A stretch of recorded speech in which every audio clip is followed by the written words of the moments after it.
of the Supreme Military Council.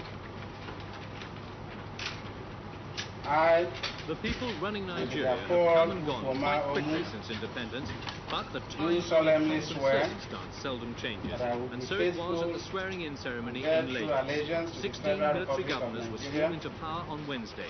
They read their oaths of allegiance to the man who led the New Year's Eve bloodless coup, chairman of the new Supreme Military Council, Major General Muhammad Buhari. Approve your appointments as military governors for the 19 states of the Federation. General Buhari reminded Nigeria's new rulers of their obligations and his aim to regain international credibility for the country. One of the Council's first acts was to give armed citizens 2 weeks to surrender unlicensed firearms and ammunition or face 10 years imprisonment with hard labour. Lagos Airport was reopened, telephone and telex links with the outside world were re-established, and the country's dusk-to-dawn curfew lifted. The conduct of the 1983 elections dashed that hope, since, as I said before on another occasion, that election could be anything but free and fair. The Nigerian people were, therefore, limbered with a government whose suspect massive victory at the polls lulled it into a state of complacency. The planless, downright incompetence and irresponsibility which characterized the previous 4 years continued. Gentlemen of the press, the Nigerian armed forces could not stand idly by while this country was drifting towards a dangerous state of political and economic collapse through the continued ineptitude and insensitiveness of a political leadership who were apparently unwilling to change.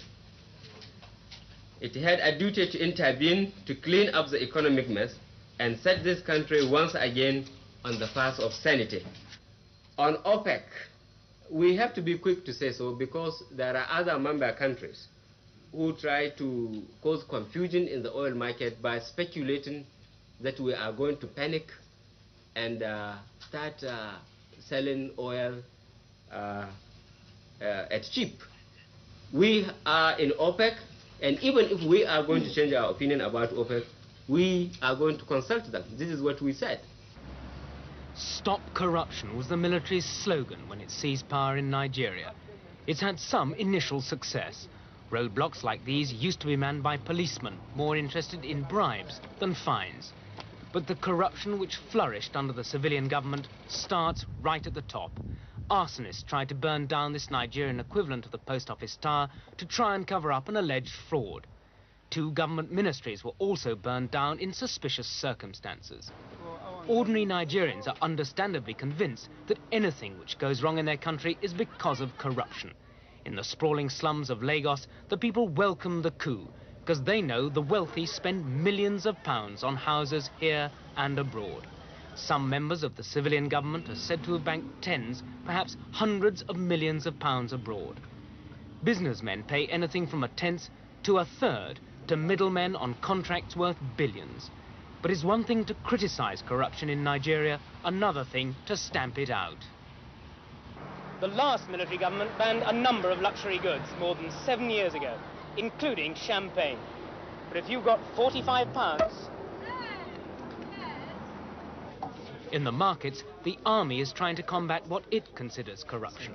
They're tooling stalls around the country, telling shopkeepers to charge less. But economics, like Nigerians, respond badly to threats from soldiers. Have the soldiers told you to bring your prices down? They've said it, but then we cannot sell below the cost price, That's the thing. It is when we finish the ones in stock now, then when we bring new ones, we have to adjust. I mean, if we get it cheaper, then we have to sell it cheaper to the customers.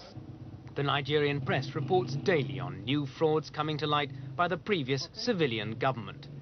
This warehouse belonging to a Lebanese businessman contained almost 500,000 bags of rice, destined for a special presidential program to help the needy.